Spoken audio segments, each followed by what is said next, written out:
moi, je suis responsable de l'équipe de sauvetage minier, puis j'ai un acolyte qui m'aide. On choisit nos personnes là, par entrevue.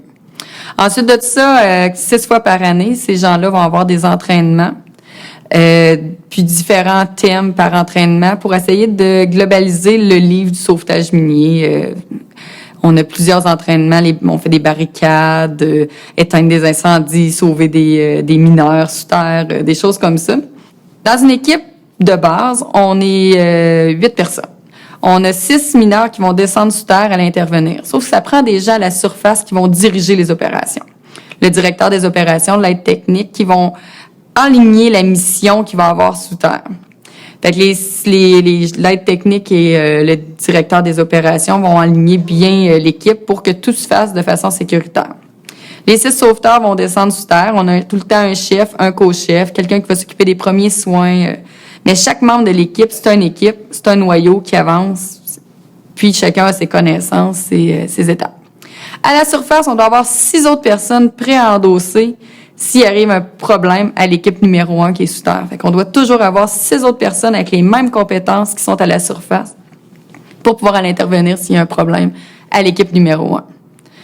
C'est toujours comme ça. Si l'équipe numéro 1 finit son parcours, plus d'oxygène dans l'appareil, parce que c'est une durée maximum de entre 3 et 4 heures qu'on peut faire avec l'appareil. La deuxième équipe va repartir, mais là, ça prend une autre équipe de 6, toujours qui va être différente de la première pour pouvoir être là en backup.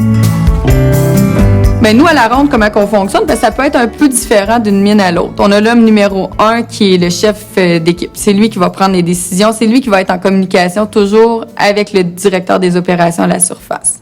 L'homme numéro 2, c'est celui qui va diriger les premiers soins, mettre les appareils respiratoires aux victimes. L'homme numéro 3 va être à la tête, diriger l'enlignement sur la planche dorsale. Le 4 et le 5 vont souvent s'occuper de la planche dorsale comme telle. Et le 6e homme, c'est notre co-chef. Donc, il va un peu pallier toutes les étapes. Il va être capable d'aider le chef. Puis, s'il y a une séparation d'équipe, qu'on doit splitter l'équipe pour rester une équipe sous terre, lui va rester là et être en communication avec le DO pour qu'il y ait toujours une communication de toutes les personnes sous terre.